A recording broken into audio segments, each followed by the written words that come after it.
నమస్కారం Abhinandan TV news కి స్వాగతం హెడ్లైన్ చూద్దాం జగన్ బావమరిదికి 2 చోట్ల ఓటు ఉన్నా చర్యలు తీసుకోవడం లేదు చాపాటి ప్రభాకర్ రెడ్డి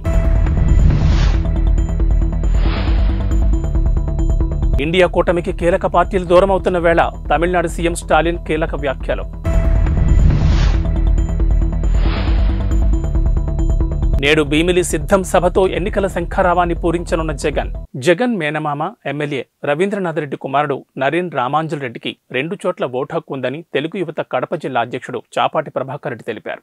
కమలాపురంలో నిర్వహించిన మీడియా సమావేశంలో ఆయన మాట్లాడుతూ రామాంజల్ రెడ్డికి కమలాపురంలోని 29వ కేంద్రంలో వరుస సంఖ్య 35 ఆర్సీఆర్ 137668 నెంబర్తో 1 ఓటు, చెన్నూరులోని 71వ కేంద్రంలో వరుస సంఖ్య 795 ఆర్సీఆర్ 141107 నెంబర్తో మరో ఓటు ఉందని తెలిపారు. దీనిపై వీఆర్ఓ, తహసీల్దార్, జీఎల్ఓలకు ఫిర్యాదు చేసినా తొలగించలేదని ప్రభాకర్ రెడ్డి మండిపడ్డారు. ఈ విషయాన్ని ఎన్నికల సంఘం దృష్టికి తీసుకెళ్తామని చెప్పారు. మరోవైపు రామాంజల్ రెడ్డి సీకే దిన్నే జడ్పీటీసీ సభ్యుడిగా ఉన్నారు. విపక్షాల ఇండియా కూటమికి ఇప్పటికే తృణమూల్ కాంగ్రెస్, ఆప్ పార్టీలు దూరమవగా బీహార్ సీఎం నితీష్ కుమార్ సారథ్యంలోని జేడీయూ కూడా గుడ్ బై చెప్పనుందని ఊహాగానాలు వెలువడుతున్నాయి. మిత్రపక్షాల మధ్య విభేదాలు పెరిగిపోతున్న నేపథ్యంలో ఇండియా కూటమికి చెందిన డీఎంకే పార్టీ అధినేత తమిళనాడు ముఖ్యమంత్రి ఎంకే స్టాలిన్ ఆసక్తికరమైన వ్యాఖ్యలు చేశారు. బీజేపీ వ్యతిరేక ఓట్లు చేలిపోకుండా ఐక్యంగా ఉండాలని కూటమి నాయకులను స్టాలిన్ కోరారు. 2024 లోక్సభ ఎన్నికల్లో బీజేపీని మళ్లీ అధికారంలోకి రానివ్వకూడదన్న లక్ష్యంతో అన్ని పార్టీలు కలిసి పనిచేయాలన్నారు. ప్రతి ఒక్కరికి ఒకే ఒక లక్ష్యం ఉండాలి. బీజేపీని తిరిగి అధికారంలోకి రానివ్వకూడదు. బీజేపీ వ్యతిరేక ఓట్లు చేరిపోకూడదు.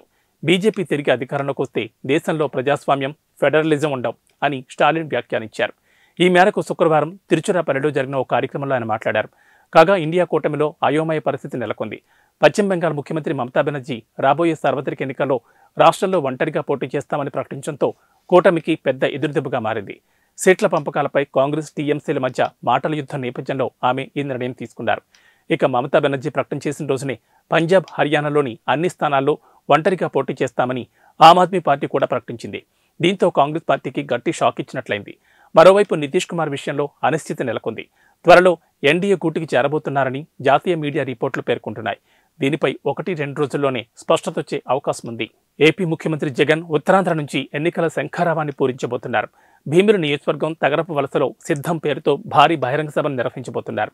ఈ మధ్యాహ్నం 2:30 ఈ సభ ప్రారంభం కానుంది. గత సభలకు భిన్నంగా ఈ సభను నిర్వహించబోతున్నారు. సభా వేదిక మాత్రమే కాకుండా పెద్ద ర్యాంపును కూడా ఏర్పాటు చేశారు. ఈ ర్యాంప్ మీద నడుచుకుంటూ కార్యకర్తల్లోకి వెళ్లి వారితో జగన్ మమేకమవుతారు. పార్టీ కేడర్ అభిప్రాయాలను స్వయంగా తెలుసుకుంటారు. ఈ సభలో తన పాలనలో జరిగిన సంక్షేమాన్ని, అభివృద్ధిని జగన్ వివరించనున్నారు. వైసీపీ ప్రభుత్వంపై విపక్షాలు చేస్తున్న విమర్శలను ఎలా తిప్పికొట్టాలో కేడర్కు తెలియజేయనున్నారు. రానున్న ఎన్నికలకు పార్టీ శ్రేణులను సిద్ధం చేయడమే ఈ సిద్ధం సభ లక్ష్యం. ఎన్నికలకు కేడర్ను సంసిద్ధం చేయడమే లక్ష్యంగా నిర్వహించబోతున్న సిద్ధం సభలు భీమిలి సభతో ప్రారంభం కానున్నాయి. రాష్ట్ర వ్యాప్తంగా ఈ సభలు జరగనున్నాయి. వచ్చే ఎన్నికల్లో 175 స్థానాలను గెలుచుకోవడమే లక్ష్యంగా ఈ సభలను నిర్వహిస్తున్నారు. ప్రముఖ ఈ-కామర్స్ సంస్థ ఫ్లిప్కార్ట్ 48% మార్కెట్ వాటాతో ఈ రంగంలో దేశంలో అగ్రగామిగా నిలిచింది. ఈ మేరకు అలయన్స్ బెర్న్స్టీన్ తాజా నివేదిక పేర్కొంది. అలాగే దేశంలో అత్యంత వేగంగా వృద్ధి చెందుతున్న ఆన్లైన్ కామర్స్ పోర్టల్గా మీషో నిలిచింది. బెర్న్స్టీన్ నివేదిక ప్రకారం వార్షిక ప్రాతిపదికన ఫ్లిప్కార్ట్ 21% వృద్ధి చెందింది. అదే సమయంలో మీషో యూజర్ బేస్ 32% పెరిగింది. మరో ఈ-కామర్స్ దిగ్గజం అమెజాన్ ఇండియా వినియోగదారుల వృద్ధి 13% పరిమితమైంది. ఫ్లిప్కార్ట్లో మొబైల్స్ 50%, వస్త్రాలు 30% అత్యధికంగా అమ్ముడవుతున్న కేటగిరీలో నిలిచాయి.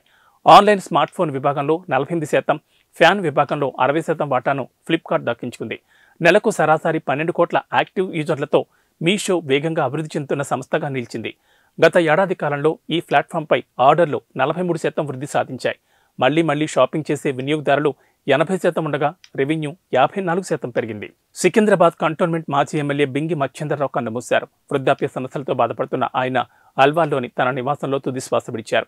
1978-83లో జనతా పార్టీ ఎమ్మెల్యేగా ఆయన సేవలు అందించారు. ఆయన మరణ వార్త విని పలువురు రాజకీయ నాయకులు సంతాపం తెలిపారు. కంటోన్మెంట్ ప్రజలు ఆయన సేవలను ఎప్పటికీ మర్చిపోలేరని గుర్తు చేసుకున్నారు. ఆయన మరణం రాజకీయాలకు తీరని లోటని ఆవేదన వ్యక్తం చేశారు. అల్వాల్ శ్మశాన వాటికలో నేడు ఆయన అంతిమ సంస్కారాలు నిర్వహించనున్నట్లు కుటుంబ సభ్యులు తెలిపారు. దేశమంతా రామనామ స్మరణలో మునిగిపోయిన వేళ తెలంగాణలోని ఖమ్మం జిల్లా నేలకొండపల్లిలో భక్త రామదాసుడిగా చెప్తున్న 16వ శతాబ్దం నాటి విగ్రహాన్ని గుర్తించారు. చెవులకు కుండలాలు, ముకుళిత హస్తాలతో ఉన్న ఈ విగ్రహం ఇక్కడి పోలీస్ స్టేషన్లోని ఓ రావి చెట్టు కింద ఎప్పటి నుంచో ఉన్నప్పటికీ ఇప్పటి వరకు ఎవరూ దాన్ని పట్టించుకున్న పాపాన పోలేదు. ఇటీవల ఓ వ్యక్తి ఈ విగ్రహాన్ని ఫోటో తీసి కొత్త తెలంగాణ చరిత్ర బృందం సభ్యుడు రామోజు హరగోపాల్ కట్టా శ్రీనివాస్కు పంపించారు. వెంటనే వారొచ్చి విగ్రహాన్ని పరిశీలించి ఆ విగ్రహం భక్త రామదాసుదేనని నిర్ధారించారు. చక్కని మీసకట్టుతో అప్పుడే తలారా స్నానం చేసి జుట్టును జారుముడి వేసుకున్న గోష్పాద శిఖ, అంజలి ముద్ర, నడుము పక్కన కత్తి, కుడి ఎడమ భుజాలపై శంకుచక్ర ముద్రలు ఉన్నాయి. అయితే ఈ శిల్పంలో రాజోచిత ఆహార్యం లేకపోవడంతో అది అక్కన్నది కానీ మాదన్నది కానీ అయ్యే అవకాశమే లేదని, వారి మేనల్లుడు కంచర్ల గోపన్నదేనని స్పష్టంగా చెబుతున్నారు. నిన్న ఈ విగ్రహాన్ని రామదాసు ధ్యాన మందిరానికి తరలించి రామదాసు 10వ తరం వారసుడైన కంచర్ల శ్రీనివాసరావు సమక్షంలో క్షీరాభిషేకం, ప్రత్యేక పూజలు చేశారు. అమెరికా అధ్యక్ష ఎన్నికలకు ముందు మాజీ ప్రెసిడెంట్ డొనాల్డ్ ట్రంప్కు గట్టి షాక్ తగిలింది. పరువు నష్టం కేసులో జీన్ కారోల్ అనే ప్రముఖ జర్నలిస్ట్, మాజీ అడ్వైస్ కాలమిస్టుకు $83 మిలియన్ పరిహారం చెల్లించాలని కోర్టు ఆదేశించింది. ఈ మేరకు న్యూయార్క్ సిటీ కోర్టు జ్యూరీ శుక్రవారం తీర్పునిచ్చింది. తనపై అత్యాచారాన్ని తిరస్కరించడం ద్వారా ట్రంప్ తన విశ్వసనీయతను దెబ్బతీశాడని, తన ప్రతిష్టకు భంగం కలిగించారని జీన్ కారోల్ కోర్టులో పరువు నష్టం దావా వేశారు. 1990లో మాన్హట్టన్లోని ఒక అత్యున్నత విభాగం స్టోర్లోని డ్రెస్సింగ్ రూమ్లో ట్రంప్ తనపై అత్యాచారం చేశారని Carroll what do we need man for a modest proposal అనే పుస్తకంలో రాసుకున్నారు.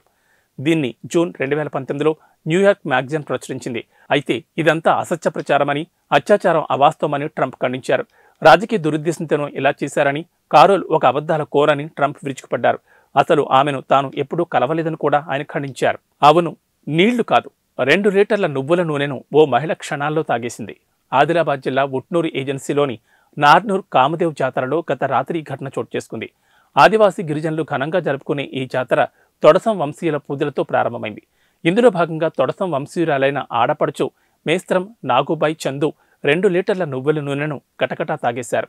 జాతరలో ఇలా నువ్వుల నూనె తాగడం ఆచారంగా వస్తోంది. ఆడపడుచు హోదాలో ముందుకొచ్చే మహిళ వరుసగా 3 ఏళ్ల పాటు ఈ జాతరలో నువ్వుల నూనె తాగాల్సి ఉంటుంది.